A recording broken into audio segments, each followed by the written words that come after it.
You are listening to Peak One Sports.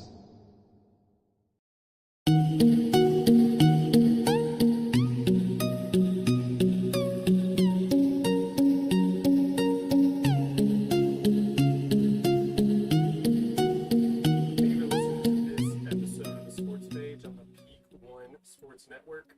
I'm Ashton, and joining me here today is Landen. We're going live today, taking a page out of the Bungalow Sports Show playbook. We're supposed to record this episode yesterday with Chris Robb, and I kind of screwed up the timing and my schedule, and we weren't able to do it. So, sorry about that. I was muted. I just realized I was muted. That's the problem of going live. I didn't see your thing going up. We are still live though, right? Yep. We're going. Okay, thank you for listening to this episode of the Sports Page on the Peak One Sports Network. I'm Ashton Nix here with Landen. We were supposed to record this episode yesterday, as I was saying, but me and Chris had a schedule, Chris Robb, and I completely forgot about something, and it was my fault, and we forgot it. So I took a play out of the Bungalow Sports Show playbook and just decided to do this episode live instead of recording it as we normally do. And this is the first time we've had the sports page live, and since we were on Next Gen Media, I think when Patrick and Sean were on this station. Since we flipped over from Joco Radio. Yeah, Joco Radio, we were live.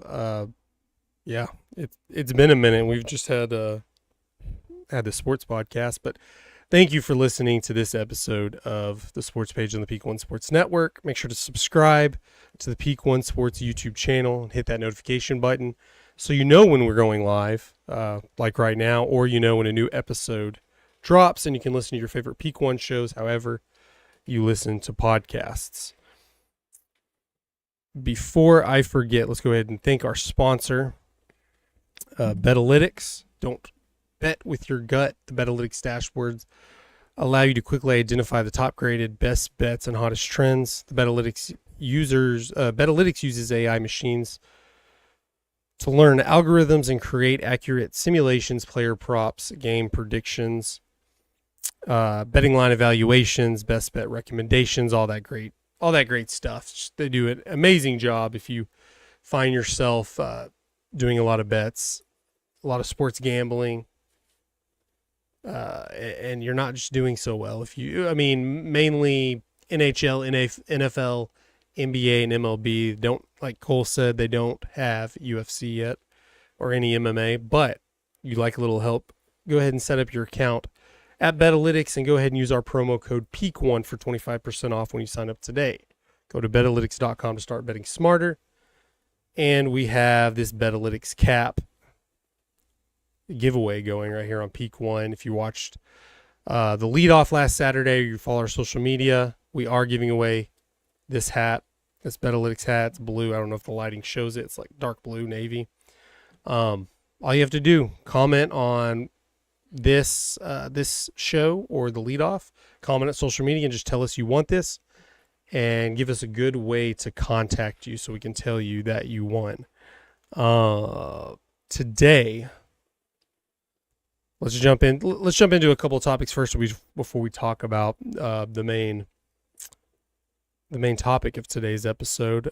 Real quick, Colts announced Anthony Richardson will be their Week 1 starter. Not a big surprise.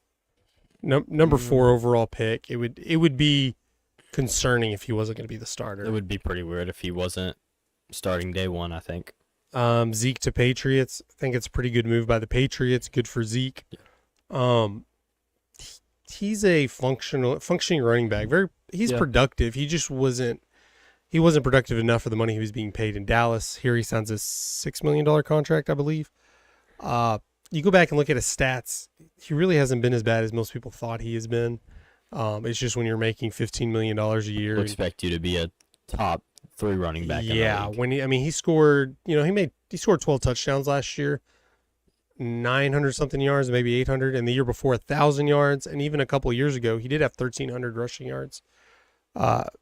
So we've had this image of him in our head that he's just fallen off a cliff.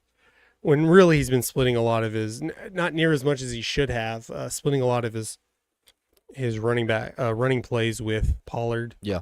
So he's, call it whatever you want, staying healthy, but I think it's a good move for both parties. Today we're going to talk about a great sports movie, or used to be a great sports movie. Maybe you've changed your thoughts on it now. If you have lived under a rock and haven't seen the news the last couple of days, if you've seen the show The Blindsided, that was a great sports movie, and one you kind of just watched every now and then if it was on TV. You're just like, yeah, I'm going to sit here and watch this. And now with all these allegations coming out, it's a wonder if you even want to watch it anymore. If you haven't seen it, I'm not going to suggest you go see it. But it's a heartwarming story of Michael Orr. True story. Well, based on true stories now, apparently. It's a story of Michael Orr and him overcoming the odds to make it to the NFL with help from his adoptive parents, Sean and Leanne Toohey. It was noted one of the best movies of 2009, and Sandra Bullock even won an Oscar for portraying Leanne Toohey. Now, everything I just said was describing the movie. I would obviously some of this stuff may or may not be true anymore. But Michael Orr has filed a lawsuit wanting to end the conservatorship, alleging that he was never adopted and was tricked by the Tooheys into the agreement for them to make business decisions in his name. Orr claims he never received any royalty payments from the movie that made over $300 million. Shooting back, Sean Toohey, the father, portrayed who portrayed him? Country singer. It's not Garth Brooks. I know it's that name keeps popping up. I know it's not Garth. Comment down below. I can't believe I'm forgetting this. Famous country singer who's acted a couple things. But Sean Toohey has come out and said that these claims are false, and every member of the family, including Orr, made about $14,000 in royalties. So Orr claiming he got nothing, zero, didn't make any money, which would seem like he's the star of the movie. Yeah, the movie's about his life. Yeah, about him coming to the NFL. We realize that the movie was dramatized a little bit. I know in interviews he's had or comments he's made that I may have read or heard. I don't know. He said, "Yeah, that's not exactly what happened." And you don't think about it. You're like, "Yeah, well, Hollywood does that." He says things like he knew how to play football. Yeah. It wasn't as pathetic as the movie makes it look to be. And yes, he struggled in school with some grades, and he did get a tutor to eventually make it to Ole Miss, but he wasn't as dumb as the movie portrayed him to be. But now I think about that comment he made where he said, "Yeah, that's not how it went down, or not how it happened." And now I start to think if this might have been what he was talking about. Again, there's two sides to every story. The way it looks is that Michael Orr's probably telling the truth most of it. Just to clarify, this is all alleged. Alleged, right? yeah, Since it hasn't alleged. been confirmed or denied yet. It's been confirmed that he filed the lawsuit. The lawsuit is confirmed. So, I mean, either way, it doesn't matter who's right or wrong. Typically, it's somewhere in the middle. Yeah. Based on the allegations, you would tend to side more with Michael Orr, because if Sean and Leanne Toohey did exactly what they said they did, why would he come out and talk about this? But then again, I don't know that it just went down exactly how he's now saying it. There's something going on there, regardless. Something is not right. And it kind of ruins the movie. Let's say one way or the other, it doesn't matter if Michael Orr, for whatever reason, is completely lying, completely fabricating the whole thing. Either way, now there's a strain in the relationship in this family, and it ruins the whole movie. As much as the movie's true or not. I guess you could now say it's just a fictional movie. Yeah. And now you can enjoy it. I don't know. What are the chances that it keeps playing on TV?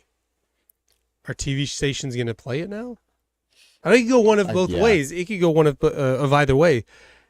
Lots of people watch it now, looking into it, because now you think if that's true, Obviously, the movie doesn't portray it that way. If it's true, then certain comments they make in the movie, like I want to Sandra Bullock's character. I'm gonna say Sandra Bullock's character, so I'm not. It's clear that I'm not saying Leanne Tui is saying this. So the Leanne that Sandra Bullock is portraying says, she's asked, "What do you get out of this?" Like, he's helping me more than, or whatever. I don't know. You kind of think like, he is helping, then you think like, how could they, I mean, you see this gigantic guy who lives on the streets and vulnerable and, like, oh, he could play football. Let's just put all our money behind him. And there's that too. Like, you didn't just know, like, you see a big guy and you're like, yeah, he's going to make it to the NFL. This is going to be a heartwarming story. We're going to make money off of it at the same point. So when all this started, you're thinking, that can't be going through their heads, right?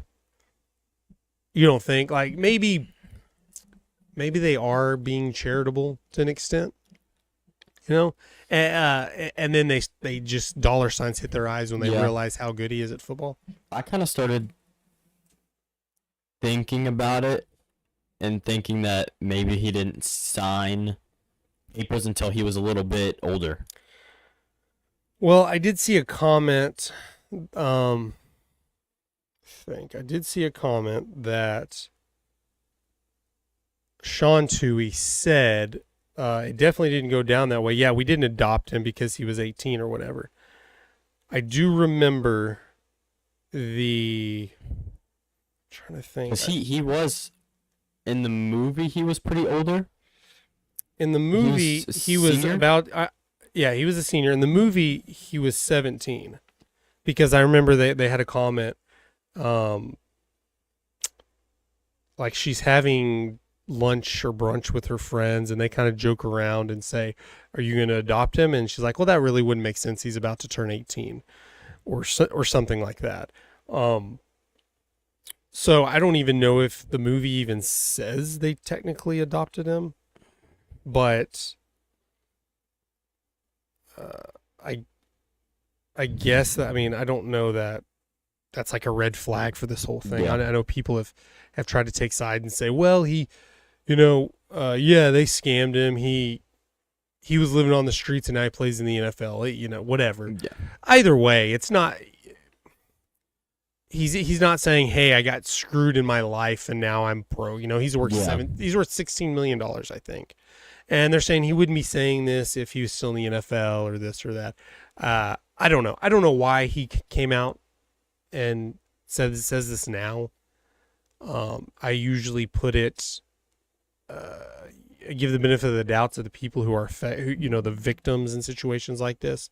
And this is a big story because there was a movie made about it. And it's completely fabricated, allegedly. The story, not fabricated, but it just doesn't seem to be true. Allegedly twisted. It's like the person who wrote this script looks more like an idiot now, even though they didn't know the difference. But it's not a big story because you're saying, well, Michael Orr deserves, how much in royalties would he have made anyways? Like, he's made more in the NFL than, it's not like gonna triple his net worth or anything. Honestly, for the average person, it'd probably be better if he didn't come out and say this because it ruined a movie for him. But maybe it's just like he's going to let it go because he did make it to the NFL and they did help him do that regardless if they allegedly screwed him or not. And who knows, maybe the movie came on and he just saw it and said, I can't take this anymore. Yeah. Not quite sure, but it is definitely, man, I even think I had this on my, we did a sports page or something episode where I had my top sports movies, and I may have mentioned this. And this is definitely, like, I don't even think I can watch this movie anymore, even if it comes out that, hey, he's lying or whatever. It's kind of screwed up, and oh man, I don't even know what to say anymore. Yeah, I could go on all day about this movie because it's a crazy story. It's like we were talking with Johnny Manziel and the oil money thing, and Jim Dent wrote a book about it. About his family has all this oil money, and it was just completely false. And you're like, man, that just makes you feel like an idiot. And watching The Blind Side and thinking, yeah, I know all of this isn't true, but something happens. You're like, I hope that was true. I hope there was something to that. And Maybe or maybe not. I don't know. I'm just thinking, and I'm sure out of this lawsuits, they're going to sign some confidentiality agreements, and we're never going to get the complete story. Yeah. It's all just going to be about money. I'm not sure, but Maybe there's more money that he lost than what's people are seeing on the surface too. I mean, but I just keep going back to, I get it. I understand how somebody can scam somebody out. Usually, there's a lot of times people have good intentions and then money gets involved, like we mentioned with Britney Spears and her father and that conservatorship, and things go wrong. Either way, it doesn't matter who's right, who's wrong. Obviously, something went wrong. And like I mentioned, the start of it, he wasn't this. He may have not been this pathetic football player, but he was not a star player. He was a big guy, sure. Yeah. And this is going into his senior year. So I can't imagine them thinking, it even says it in the movie, like they went to Ole Miss and the NCAA looked into it to see if they're doing this to try to give him to Ole Miss. One way or another, you can't just take some guy, I don't know how big Michael Orr is, you can't take a 6'6", 6'7" guy that weighs 300-something pounds and be like, yeah, we're going to be able to make a football play, an offensive lineman, defensive lineman, or whatever out of this guy.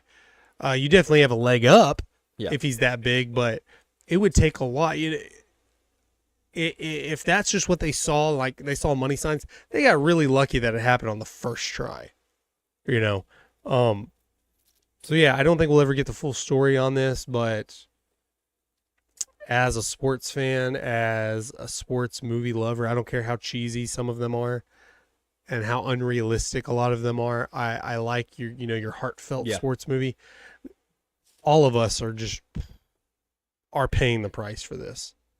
I'm sorry, Michael Orr. I know you've probably lost a few $1 million, but this is affecting us more. This is affecting because you have your money from the NFL or whatever. But damn, that really screws us up. As a sport, do you have anything left on that before I move on? I have to. If I keep talking, I'm going to keep talking about it. We'll go for an hour about this. I mean, like you said, it kind of ruins the movie. It does. What sucks is it ruins the movie that I grew up on. That's true. 2009. Yeah, you did grow up on that movie. Comment down below. Rank the movie for us. Tell us, where was The Blind Side on your list of movies? Put it, if it's not like top 5, put it by a couple of movies you thought, hey, it was around this. And then tell us where it is now. Are you ever going to watch the movie again? Do you think TV stations are going to play it? TV stations, essential. TV channels are going to play it anymore?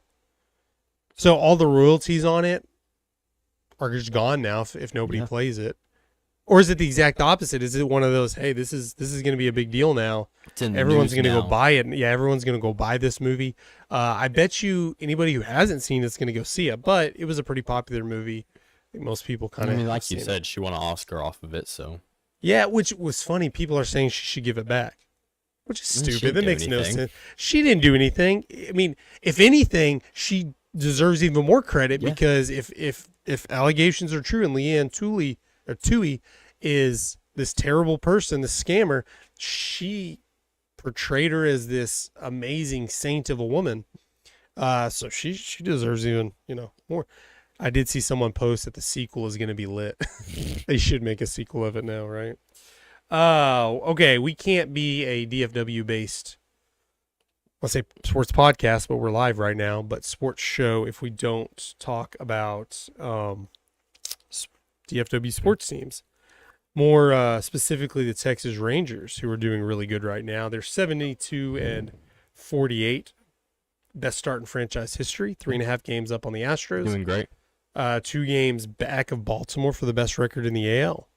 Of course, they play the Angels tonight with a chance to sweep them. Yeah.